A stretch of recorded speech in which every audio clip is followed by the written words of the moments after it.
Yeah, yeah, man. Hey, I wanted to give you props though, man, because I saw you were competing, doing some jujitsu, man, recently, and looked like you had taken that gold, man.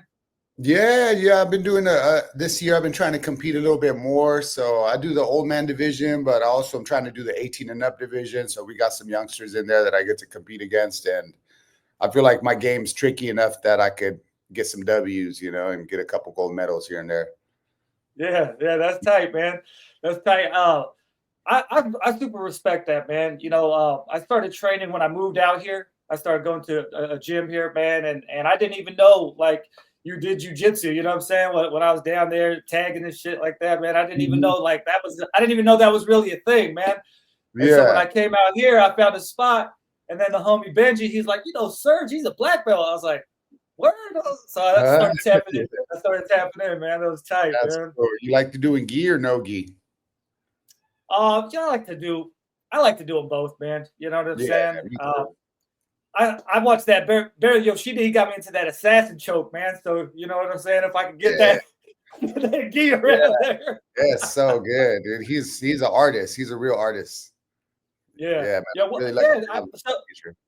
that's what's up though, man. Because like, I see Barrett, man, and I see you, man, and that's what I say. I got this hella respect, man, when I see people like black belts still competing, man, or not even still competing, just competing, man, because it's like I feel like I don't know, man. I wanted to ask you what that's kind of like, man. Is it more pressure when you get up into there because you're thinking, oh, I got this legacy now, and I gotta, I don't want to. What's that like, man? I think it's good to like let your students know that you still enjoy competing, and even if you get a loss on your record, your legacy, what you did in the past, is still there. Obviously, we all age. We want to age gracefully, and you don't want to put yourself in a situation where you're just getting, you know, choked every which way every single time. But training, trying to make your training a little bit tougher, and competing in the right division, and getting some W's in front of your students or in front of people that are looking at you for, mentorship. I think it's a good thing. It could be positive. I totally understand though if someone has like such a crazy record and they don't want to like tarnish it by getting beat by some young dude or whatever. But I don't know, man. That's just my style. Like my who I am doesn't rely so much on whatever wins I've had in jujitsu or whatever I've accomplished in any other field. I just I want my legacy to be about how I treat people, and what I've tried to contribute to the art in general. Yeah, damn, that's what's up, man. You think like training with Barrett because he's still competed. He's been competing for maybe one of the longest out there competing, man. And did that reflect on you? Did you see that? You like carrying that? I totally think that the my approach to jujitsu is 100% based on what I learned from Barrett. I was there since his first day as a white belt. He was my first teacher. First day of class was with Barrett, and to this day, the reason I do jujitsu is probably because Barrett's my friend and my mentor. And he's just like he's never tried to give us like life lessons or anything like that. He always leads by example. And to him, he said, competition is the purest form to show your art, to because it's a martial art. So we want to express ourselves. And of course, you get to do that in rolling and training at the gym. But if I feel like I get to really show my art when I'm competing, and if I'm able to pull off my submission in competition, then that's the best example of what I could accomplish. Yeah. Yeah. Well, I know you put out that $100 reward too, man. When you made that video, whoever did anybody ever cash in on that? I got two people that got that. I paid them $100 each for doing a submission and competition. So I feel it's good, man. Sick, There's 8 more. I said there's 10 of them. So whoever out there wants man. to do some Sergio Guard stuff in comp, they're gonna get $100. Damn, that's tight, Yeah, man. you should compete in Boise, bro. Pull that Sergio Guard off. is no joke too, man. I Thanks. I know, man. I got to get on that, man. That meat hook, man. Yeah. What? Oh yeah, You yeah. know what I'm saying with the foot on there, man. Yeah. Thank you. That's Yeah, legit, man. I Hell got yeah, man. flexible hips, but stiff knees. So my knees don't work that well, but my hips are still really flexible. So that's how you're meant to pull Yeah, it that's off. good. Yeah, you got to watch out their knees too, man. You need those knees. Oh yeah, that's why I like the gi. That's why I always tell as people get older, they could still do the gi classes because there's not too many attacks on the knees as far as like heel hooks and stuff like that. So Yeah, yeah, that's yeah, cool, man. So, man, like, I wanted to talk with you about the Hellbound movie, man. And I thought when I was thinking about how we approach this, man, I thought this was like a good segue, man, because we're talking about jujitsu, and there's kind of a hierarchy in jujitsu, man. You know what I'm saying? And then I was like, well, Sergio's like a black belt too in like the graffiti world, man. You know what I'm saying? If there was one, you know what I'm saying? that's Because you've been doing it for a long time, man. You know what I'm saying? You traveled the world. You know what I'm saying? You've done all types of paint with all types of people, man. And so, like, what do you think that's like, man? Like, because there is not a belt system in graffiti, right? There's no, yeah. you don't. How do you think that? What do you think is the dynamics there, man, and how people grow into that art? Yeah. Yeah, I try to really address the movie. That's a big part of what Hellbound Boys, the movie, is about. And it's kind of like mentorship and making sure that it's a strange thing because you got to submit yourself in a sense to your mentor, to whoever's teaching you in jujitsu or graffiti. But at the same time, you got to be able to draw a line as to where you might be getting taken advantage of, or you might be getting bullied, or really the mentor itself isn't the most positive influence, and maybe you're learning bad habits from that person. And so if you're being a good student, you know how to basically submit yourself in the sense that you open up your mind to take in as much information, but you got to check that once in a while and make sure that you're able to recognize when someone is not being a good leader. And so that's the difficult part, whether it's being in jujitsu or graffiti. And I feel like it happens a lot in graffiti where, you're a young kid that just started doing graffiti, and then you get involved with a certain crew or a certain type of leader. And after a while, hopefully you can recognize that damn, I got to be a man of my own and make my own decisions. And even if you are a part of a collective, you still got to like go against the grain if needed, because you got to have your set of principles that you can Mm, live by. And the same thing in jujitsu, sometimes you get sometimes there's a white belt and the black belt happens to be a piece of shit. And the poor white belt signed up to be in this dude's student, and they'll do anything for this black belt because that's the leader. And then sometimes they're not the best mentor. So it's important for us to yeah, check that. yeah. No, that is, man. And I've seen that a lot with the big homie. He's like, "Hey, little homie, go get it." You know what I'm saying? Go put in that work for us, man. And Yeah. they kind of reap the rewards of the whatever it is, man. You know what I'm saying? And, yeah, I thought that was dope, man. That was a sick way that you really approached that. And there was multiple things happening in the movie. There was like the LWI crew, and they had like their new guy who Yeah, their mentorship situation. yeah, Yeah. And then I also yeah, wanted to show that the main leader, One Punch of Hellbound Boys, I wanted to show that maybe he was a little heavy-handed in his approach, but then also I wanted to paint him as a real person, because a lot of times people are those type of leaders because of their background or their upbringing, whether it's through graffiti or through their family situation. So I wanted to really humanize One Punch and show that he was coming from a good place. yeah. Man, it was super ironic, dude, because yesterday the homie Spy just popped up at my house, dude. Oh, Spy from no OA, way. man. You Damn. know what I'm saying? OG. And, and when I was watching that movie, that was right when I saw One Punch. I was like, yo, that's the homie. I'm not gonna lie, dog. I'm not gonna lie. Spy was there was about 5 people that I pictured when I thought of One Punch, and Yeah, Spy was one of them, and my homie Tariff was one of them, and my other OG Fix, and yeah, dude, all these different type of figures that have been leaders in their own way, you know what I mean, and try try to look out for the other little homies, so that's cool. But Spy, Yeah. that monster, dude. That dude was a monster. And it Yeah. always came from a good place, though. You know what I mean? Well, I knew him in the 9th grade, man, and that was like the boogeyman to us, man, when we were starting to come up. You know what I'm saying? Later on, we became a little better friends. You know what I'm saying? But yeah, there was a time when I was on the other side of that, man. It was That's like, bad. yo. That's cool, man. Yeah, that was funny. He just popped up, man. He's like, "Yo, I'm out that way doing some work, man." So we got to chop it up, man. That was super cool. He said you told me you were trying to get him to play one of the ICE agents in the movie. I was, because he's so huge, dude. I mean, I would have looked for him to play. I think I offered him one. I might have offered him one punch at some point, but I think he was traveling or he wasn't able to do it, man. But he just even his resting face is so scary. You know what I'm saying? If you don't know Spy and you just see him, you're like, what the fuck? This guy's gonna kill me right now. He can just grab your head and just rip you apart, dude. But hard gold, that dude, Yeah.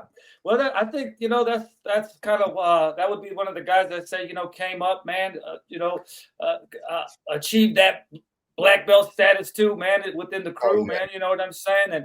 And it was definitely always looking out for homies, man. And but what was it like within your crew? I know you got a lot of crews, man. But I don't know them all, man. But I know, like, MDR is a big ass crew, man. It's been around for a long time, man, and it's very dynamic, man. So I was just like kind of wondering, like, how does okay, that's what I saw with the Hellbound Boys, and it was like, oh, yo, this guy does the tunnels, this guy does the trains, this guy's doing the throw ups and stuff like that, man. And so, like, you know what I'm saying? Like, what was that something that you kind of pulled from your own experience? Because I know when I was chilling, around you guys, man, it was like there was people who I didn't even think they were doing graffiti, man, but they were tight with the crew, man. And so, like, how does that happen, man? Yeah, I'm pretty like retired from the whole graffiti thing, man. But I'm still like friends with everybody, But yeah, it's a pretty diverse group of people. I mean, sometimes I'll meet people that don't really know everyone in MDR, and they'll be like, "Oh, those are all just some gangster dudes, or they're do this or that." But really, it came from a hip hop approach, Like when I first got in MDR back in '95, I think.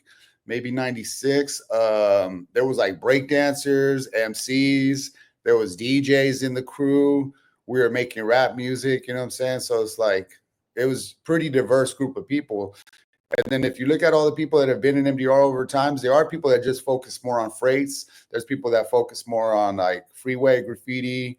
And there's people that focus just on music and we wouldn't even recognize it. Sometimes fools are like hella like punk type of vibes, skater shit, and it's a diverse group of people. I mean, for me, I wanted to humanize graffiti writers in a sense because they're usually anonymous, and so people that aren't graffiti writers, they don't even know that it could be such a diverse group of people. Even me, when I was like 12 or 13, I thought all graffiti writers were just like Cholo Mexicans, and that's it. Right. So when I first met like the homies from OA, they're like, there's a bunch of white dudes in that crew, and they were fucking crushing, dude. And they'll fuck you up if you act out of line or whatever, And then when I met my homie Paris, I didn't even know any black graffiti writers, dude. Like Paris was my homie and shit. And he was like one of the only black dudes. Destin was another one. And so I wanted to show that in the movie, So and then the other thing too is that like I was so surprised. I thought only poor people did graffiti when I was a little kid, Because I'm like, I lived in a trailer park. I was broke as hell. So that's just what I did for fun. And then as you get older, you realize some of the best graffiti writers are like actually pretty well off, or they come from like good families and stuff. Yeah. And so I try to portray that as well in the movie. That's what's up. Was that a real Blade piece that Paris had in the movie?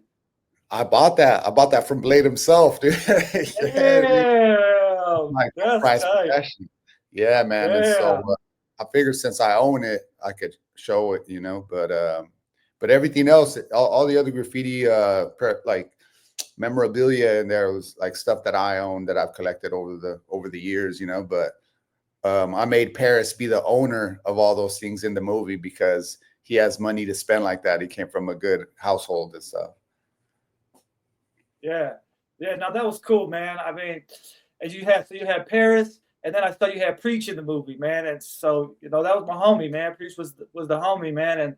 And so, you know, seeing his spirit live on like that, and then that I saw you had Sire, you know, repping him that way, man. That was pretty special, man, because you know Sire's a cool ass dude too, man, and like so was Preach, man, and I don't know, that felt like there was, you know, maybe like a connection between those guys, or at least that's what I saw from, you know, from my vantage point, man. And so Yeah, when I yeah. saw Sire doing that, I was like, oh, that's tight, man. For sure. It meant so much to me that, I mean, Sire is like my younger homie, but really he's just like such an OG at this point. I mean, he painted so much, dude. And he's one of the most prolific writers that ever lived in, that's from San Diego to me, you know? And Yeah. so and him and Preach were good homies, and they had a lot of adventures together. And so I just wanted to give Preach a shout out. So I made the character write Preach for his graffiti, and I needed a real writer to put that stuff on the wall, you know. So I asked Sire, and he was really generous with his time and did multiple things that said Preach for the movie. And Yeah.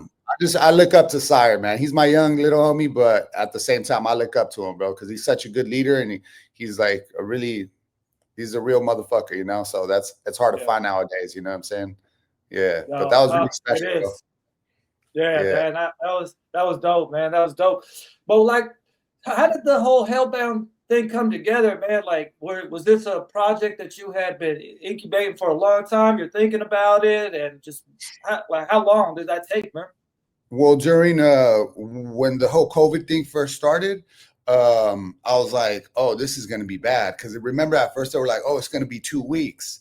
We're gonna have to do lockdowns for 2 weeks. And I was like, come on, bro. That shit ain't gonna be 2 weeks. We're gonna be here for a long fucking time. I've read the script before. I read that script, you know, Project 2021 or whatever it was at the time. And so I was like, damn, I better come up with something that keeps me really busy, like a really ambitious art project, you know? And so I was like, all right, I'm gonna work on a really intricate painting, and I'm also gonna write a screenplay. And I had to write about a subject matter that I knew, you know. I mean, I'm down to try to write a sci-fi or an action adventure thing, but if I was going to be realistic about it, I got to write something that I knew about. And graffiti was one of the things. And then there's also a lot of religious themes in the movie. And so I grew up in a religious household, and I liked reading about religion. I liked reading about philosophy and economics and politics and all these things. So I try to incorporate all those things into the movie. So it took me about 2 years to fully, it took me 1 year to write the script. And then it took me about 2 years to really, for the pre-production stuff. And then I ran into a producer named Carlos Herrera. He read the screenplay, and it really resonated with him. And he said he was going to help me make the movie happen, dude. And that's how it came about. It was like a dream come true. It was like all synchronicity and just knowing people and building relationships over the years made it all come together. Yeah. Well, I think that's a testimony to your resilience, man, to your like forward thinking too, man. You know what I'm saying? Like, I'm not getting caught up in this bullshit, basically, man. Like, you guys shutting it down. Now I'm going in and, you know, coming out with something that's gonna be dope, man. It's gonna represent something deep, and you know, so that's crazy, man. That's because, you know, like a lot of people were like, yo, I'm just gonna go get some video games. You know what I'm saying? I'm gonna go get my Pornhub subscription. And you know what I'm saying? They checked out, man. I know that was so bad for a lot of people, you know. Really dark time for humanity in general. It was fucked up. Yeah. And I saw kind of a shift in your approach, at least through like Instagram, man, because it was like for a while you were kind of like, you know, trying to tell people what was up, man, and you were like really putting a lot of information. But then it seemed like there was a point when you were just like, yo, man, I'm done trying to get you guys up on game. You know what I'm saying? Yeah. What was that? What was that shift? Well, I try to be so when the whole COVID thing started happening, and like I said, I read about Agenda 21. I read, I read a lot of books that kind of put me on game, and then learning about the World Health Organization, the Bilderberg Group, all these institutions that the general public doesn't really know about. I just basically try to inform people that they should try to look into some of these organizations and see how much influence they have on how we act and how society thinks, you know? And so I was just trying to not be too emotional about it. And it was very like formal, you know, once in a while I'd be like, bro, you guys need to snap out of it. And pharmaceutical companies have always been pretty corrupt, you know? And so I was just trying to tell people what's up, man, and try to show empathy to everybody and try not to make people feel stupid, you know, and try to encourage discourse. And I was getting messages from all over the world that were really positive, but I was also getting a little bit of hate here and there, obviously, you know, and people were just like misrepresenting me and saying that, you know, just saying dumb shit that didn't really make sense, you know. And so but after a while, I feel like it was like going to war almost every day. You know what I'm saying? Like emotional war, because I'd have to, anyone that wrote me, I'd have to write back. And I make sure that I posted it on my story. That way they'd have to message me directly. Because if I made like a hard post, then they could just go in the comment section and just say whatever. And so other people could see those comments. And then that starts a bunch of arguing. So everything that I posted was on my story. That way there was no trolling, you know, they could troll me, but no one else sees it. And so, but after a while, like I said, man, it took such an emotional toll on me. I mean, even my own family would make digs at me, make fun of me, you know what I'm saying? Like, even though I wouldn't even fuck with like crazy conspiracy theories. It was just like really basic information that I was putting out there, you know? And so, but thankfully, like hundreds of messages from all over the world were hitting me up and saying, thank you for posting about this, or you inspired me to like question things more and use more critical thinking. At some point though, when I got closer to finishing the movie, I really wanted to make sure that people weren't able to misinterpret what I was all about. And so I just kind of like held back on making comments about, you know, politics or the state of the world or anything like that. And just, I felt like I basically did my contribution.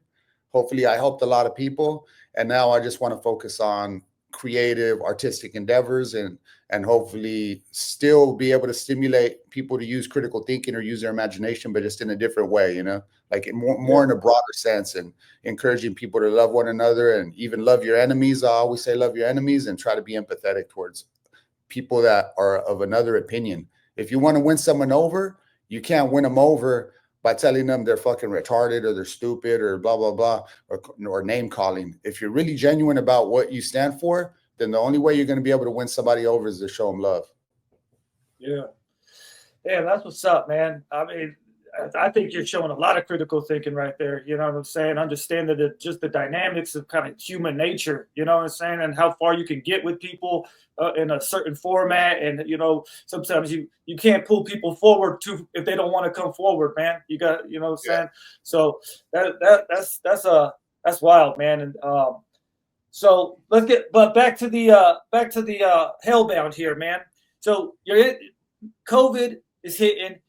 Was there any funk between the cast or anything like that? Because I saw at the very end you had like a mask on when you were like doing the screenshot or like the credits, man. Was it difficult shooting during that time frame? Was I wearing a mask? Or somebody was wearing a mask. I don't know who's. I don't know. I thought they got a mask on. Maybe I did, but I don't think so. Bad. No, people were mad sensitive, man. Oh, for sure. It was definitely an issue because we were working with a nonprofit called Options for All. And so they were working with people that, you know, had different disabilities or learning disabilities or things like that. And a lot of them were wearing masks. And I just was opposed to that for various reasons, you know, but I try not to wear a mask ever, you know, and it just wasn't my thing, bro. Like I didn't want to subscribe to that, and I didn't want to like walk in line with all that shit. But it was really difficult. But we couldn't find any places that would let us even film because it was still during lockdowns. You know, I was trying to get permission from different high schools. I tried to get permission from the Chicano Park Federation. They wouldn't let me film.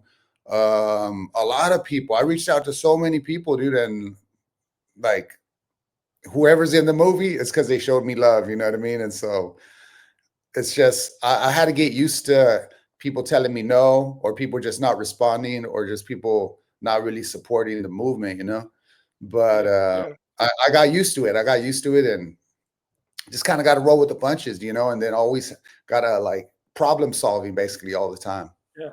Micro adjustments, right? Little adjustments, just like when you're under getting smashed up under somebody, man. It's like jujitsu, bro. It's like jujitsu, Yeah, 100%. You know, like yeah, my whole jujitsu style is putting myself in small predicaments that I could get out of. yeah, Yeah, yeah, and then capitalize on that, man, and that's then it. then you're on top, man. Yeah, Yeah, that's what's up, man.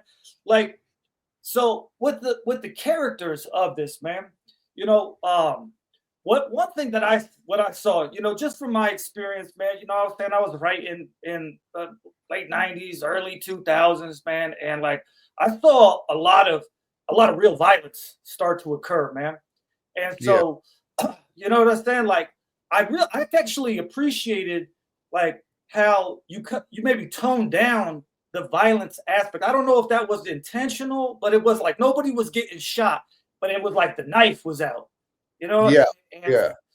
was there some thought into how you approach that?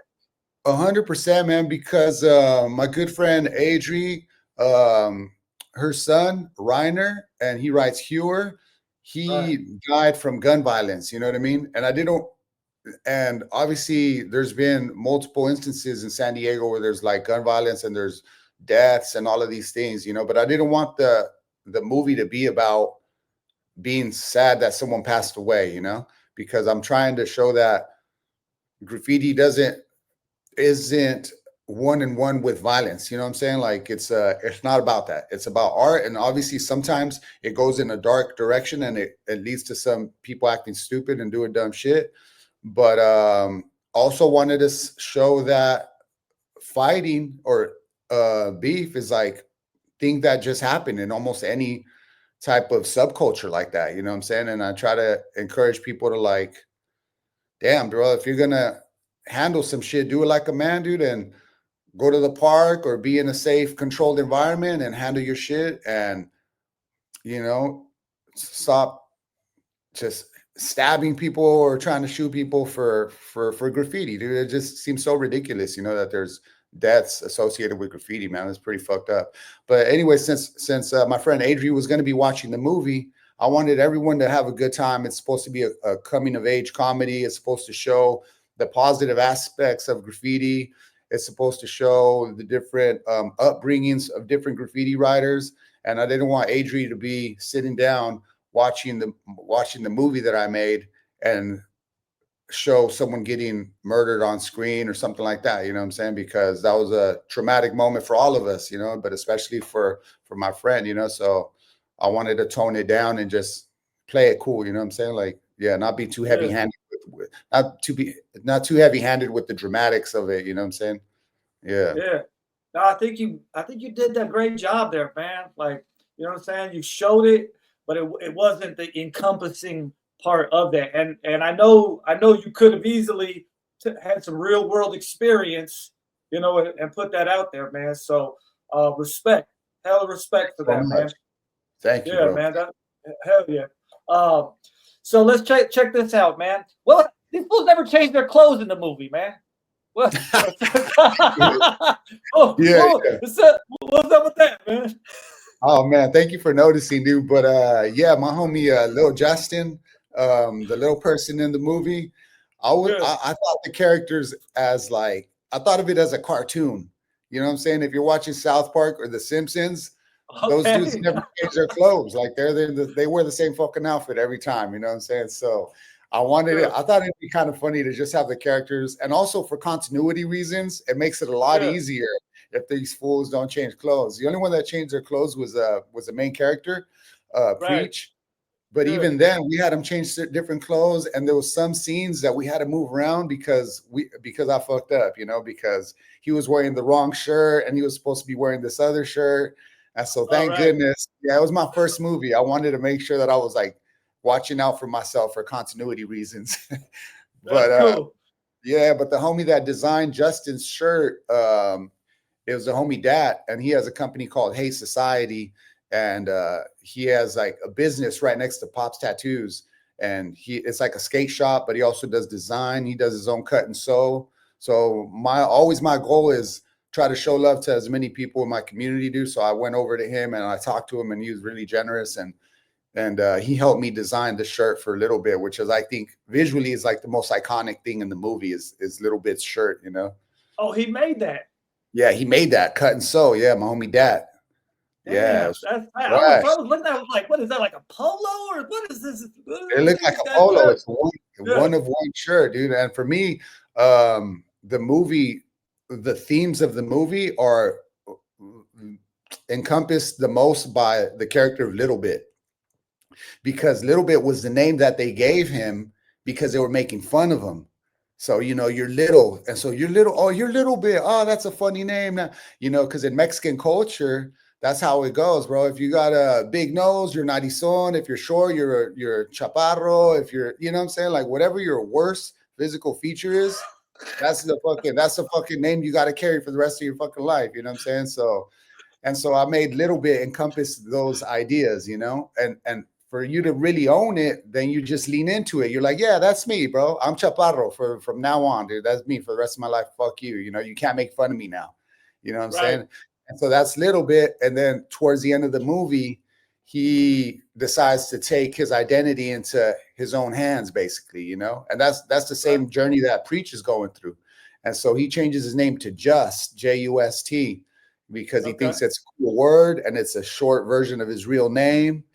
And so that's when you see Digigirl playing his song, and we see Just for the first time go paint by himself. Because if you notice in the first movie, he needed his help from Cholo and from Preach to do anything. Hey, Little Bit, get out of the way. I'm gonna help you finish this. Hey, Little Bit, I'm gonna help you up this ladder. Da, da, da. And then when Cholo gets deported, then Little Bit is left on his own, and he has to take his identity into his own hands. So he changes his name to Just. And I don't know, I think that's like one of my favorite parts of the movie, you know?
Man, my guy.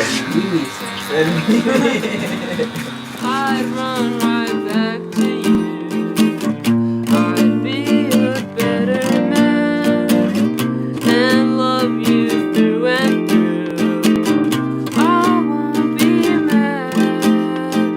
I'll understand when you move on. When you move on. My guy, this is a new you right here, new and improved. Hell yeah, bro. Sir. Perfect. Like always. Move on through. When you move on through. Yeah, no, it was, man. I remember when he was talking to the girl too, when she was like, "Yeah, I just write my own name." He was like, "Oh, I never thought about that." Shut up Yeah, a little bit, man. He held it down, man. He held it down for sure, killed man. it. Killed it. So Yeah. I'm trying to incorporate all these characters into some of these characters into the second movie I'm trying to make, you know. So Oh, hopefully, damn, that's what's up. That's what's up. yeah, I'll be hopefully looking forward to that one. thank you, brother. Yeah. Thank you. I'm really excited. I'm working on it now. We're in pre-production. Hell yeah, let's go, man. That's what's up, man. Mhm. Hell yeah. Well, so how does like I know you do a crazy tattoos, man, and I've seen some tattoos that you've done like to the homie Ben, man. You did a tattoo on him. It was his dad and him in a boat, and you know what I'm saying. That was after his dad had passed away, man. And Yeah, so I remember that. yeah, I see your characters, man, and like, what's the character development like? What I know I'm talking about like the movie and the tattoos, but I feel like you must be people watching or so you must have a system in place, man. How you kind of dissect people, man, because I felt like you really were going in on some of these characters, man. Oh yeah, man. I try to like think of all the different archetypes of people that I've met throughout my life and then put like 5 of my friends together into one character. And so each character represents a different type of homie that I got, whether it's the obese stoner hippie homie that does graffiti, whether it's the rich homie that does graffiti, the hood friend, you know what I'm saying? A little bit of everything. And yeah, man, I love observing people, man. I love meeting people. I've been doing customer service for 30 years now. I was a bag boy. I worked at Blockbuster. You know what I'm saying? Everything revolves around customer service and trying to treat people well and trying to like get a gauge of how people are feeling, you know what I mean? So, I Mm, mean, I always try to think about those things, you know, and try to be respectful towards everybody. Everybody's interesting. Everybody has a good story, you know? And yeah, yeah, man, yeah. I try to be in tune with what's going on, you know? That's what's up, man. I appreciate what you say. You know, try to see what people are feeling, man. You know what I'm saying? Yeah. Because I think sometimes we assign how they're feeling to them. You know, kind of as a projection, and versus just like Yeah. trying to just chill out and kind of absorb what's going on with them, man. And it comes through, man. You know what the crazy thing, man, is like with the character Mario, right? So Yeah. when when my dad passed away, I had a car that was given to me by my dad, man, and there was a lot of drama that went through it, you know, as Wow. growing up, and then eventually the car got out of my hands, man. And Yeah. so when I was listening to Mario, you know what I'm saying, the whole time he was like, "Man, that's the only thing I got." I was like, "Yo, man, I Yeah. swear Yeah. to God, Sergio's on some shit over here, man." Girl, that means damn, what a trip, dude. Yeah. My Yeah, dad is a car collector too, you know, and the big conversation that we've had is, hey, son, you know, after I pass away, this car and that car. And I mean, it's part of the culture too, you know what I'm saying? Like, yeah, a lot right. of our older parents have their cars. And to me, Yeah, my dad's his cars are like his art, you know, that's his art form is restoring cars and all that. And so it's always been a big part of my upbringing. And then, yeah, but also one time I was in a car that actually literally like blew up and shit. And so I almost died in that damn. car. So I try to incorporate that into the movie as well. But that's the No. trip listening about your dad, dude. What kind of car was it that he gave It you? was the 58 Impala. You know what I'm saying? But Wow. it was all busted down like that. It was like, yo, Uh, we're gonna fix this up, but you know, shit never came to fruition, man. It's all good though, man.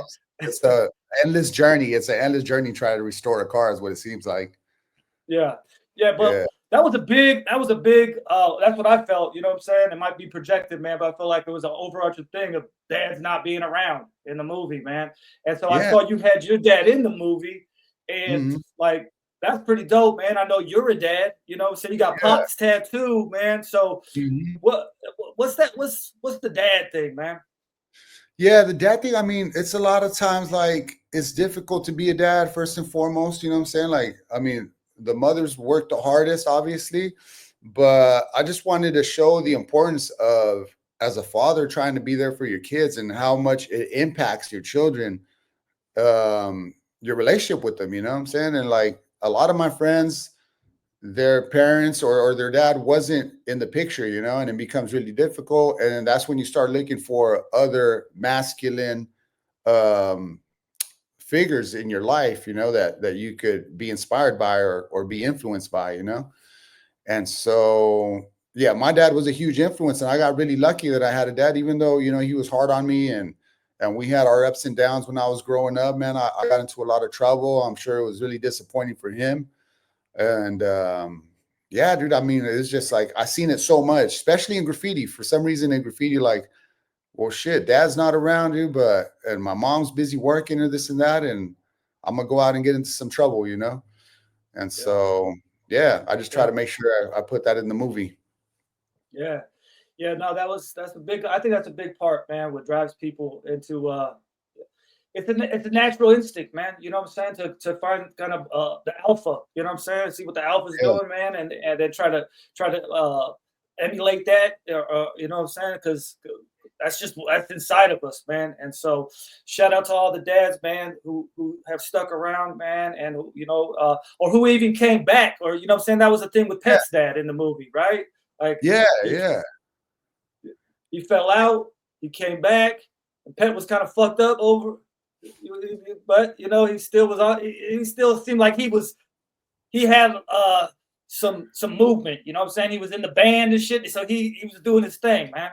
Totally, dude. I wanted to also show that as we get older, it's important to I feel that it's important to forgive our parents, you know, because when you're young, you think, well, these are my parents. They know it, they know everything. They got to figure they're supposed to know everything. They're my parents. But no, that's not the case, dude. These are flawed human beings, man. I'm 46 right now, about to be 47. I feel like I'm a fucking kid, you know what I'm saying? Like, and I tell I told my kids growing up, like, don't look at me as the end all be all. Whatever I'm telling you, these are my opinions from my experience, but you could question me and maybe I'm wrong, you know what I mean? And so I don't know. I mean, I looked up to my parents thinking there's no way they could be wrong about anything, but they could be wrong Yeah. about everything, dude. And then sometimes like your mom or dad's not around and you're like, well, fuck them, dude. They didn't look out for me. But they were going through their own struggles. And I feel like everyone did the best that they could, you know what I'm saying? And sometimes the best that you could do didn't really match your expectations, but you're here on this earth, you know what I'm saying? You're blessed to be on this planet by whatever circumstances you are, no matter how dark and how sad. But that's the opportunity for you to like overcome that pain that you had to go through, and it's going to definitely make you a stronger person, and it's going to make you give you more character, you know? Yeah. Yeah, that's real talk, man. That is, you know, that is, and so, man, that's such a valuable thing, I think, for any teenager or something like that to just hear that type of, you know, insight, man. It's like, yo, don't put them on a pedestal, man, because we're all flawed, man, and you're gonna be up there too someday, man. You're gonna recognize your own flaws, man, and so, you know, it's about having grace, man, and it's about, Yeah. you know what I'm saying? Yeah. Marriage taught me a lot about having grace. Oh yeah. My wife's really patient with me. Shout out Kiwi. Yeah, Beautiful. yeah, exactly. Oh man, Oh, yeah. man. Having a good wife support, man. How long you been married? 2010, man. So Oh, we're going congrats. on. That's Yeah, beautiful. yeah, That's really yeah, cool. man. She's holding this down major. But so when I moved from San Diego here, we did it because they were doing that mandatory vaccine for the kids, right? You had to get the kids to, you know what I'm saying? So we bounced, right? We're thinking, okay, Yeah. we're gonna come to Idaho. And then we ended up being able to get our finances where I'm the homeschool dad. So I've been homeschooling my kids, man, for the last, you know, 6 or 7 years, man. But I say that because I'm probably not the best teacher, you know. Hopefully I'm a better dad than I am a teacher. But the teacher in Hellbound Boys, man. I had seen I saw an interview with you, and you were talking about like a time in your life you were going to SDSU or something like that, man, and you had some plans on like being a teacher or what, am I Yeah. right about that? Something to that effect, man? Was that the Yeah, that's teacher? right. Was that you? Yeah, I guess the teacher was the closest thing to me in the whole freaking movie. Feeling, and then he gets frustrated. He's like, "There's just no critical thinking." It's just like totally losing his shit, you know. But yeah, I went to San Diego Dude. State. My dad was a teacher, school counselor, and I was learning Okay. to be. I was going to be a teacher, and then I started, tattooing right as I got my degree, and so I had to make a choice whether to focus on trying to be a teacher or being a tattooer, and obviously tattooing was more attractive to me, dude. But yeah, dude, the speech, if you listen to what he's talking about all the COVID shit, you know what I'm saying? But it's Right. really like subtle what he's saying, because it's actually from an interview that RFK Jr. did. And so I'm almost quoting RFK Jr. in that scene. Like I Okay. just changed up, I just condensed what he was saying basically, but it's a direct quote from RFK Jr. He's talking about how the CIA goes into third world countries and it basically destroys the social dynamics of the country and cause division within people, and I felt like that's what was happening during COVID, man. It was so polarizing. And even within politics, man, like a lot of people are fighting over Democrat, Republican, and all that. And like I was talking about earlier, man, just demonizing the other side, you know what I'm saying? But it's like, and my whole thing was being empathetic towards people. It's like, hey, okay, man, well, if you are completely opposed to what these people think, then stop being so hateful, dude. Like let's try to start with empathy and showing love, and then let's try to meet in the middle somehow, you know what I'm saying? But Yeah. but the RFK thing, I needed to sneak it in there, man, because I'm like, this might be the last movie I get to make. I want to make sure that there's something in there that if someone's listening, even the teacher says it. If just one of you in this class even sparks your imagination a little bit, if I feel like I feel like I'm doing good as a teacher, Yeah, that's what's up. Because honestly, I don't think I had any teacher ever talk to me about the Federal Reserve. That was the other thing that the teacher in that movie was talking about, man. That always tripped me out, man. Once I got to college, and I was like, that was the first time I ever heard about the Federal Reserve. It was like one chapter in the economics book at the very end, and I had already been studying on it. I was like, this is crazy, man. Like, yeah, like fiat currency, they just make money out of nowhere. It's not based on gold or anything that's real. And they're just printing money like it ain't nothing. And so it's like, well, if we're printing money like it ain't nothing, why don't we just help out at the very least, let kids get organic lunches? I feel like, how are we going to talk about any other subject if we can't even not feed poison to our kids for school lunches? That's crazy, bro. You're giving them high fructose corn syrup, fucking chips, and all this bullshit. At the very minimum, if we're paying so much for taxes, if we're just printing money out of nowhere, at the very least, we look out for the children. And so that's nuts. That's how you know. That's how you know the system. Okay, so bam, I ended here, man. But that was when Preach goes into the to see his dad in prison, man, and he says, the battle is for your soul. And I saw Preach kind of seeing a reflection in that glass, man, and yes, sir. And I was like, yo, that really is the battle that we are all kind of facing right now. It's a battle for our soul, man, and 100%. How do you think we win that battle, man?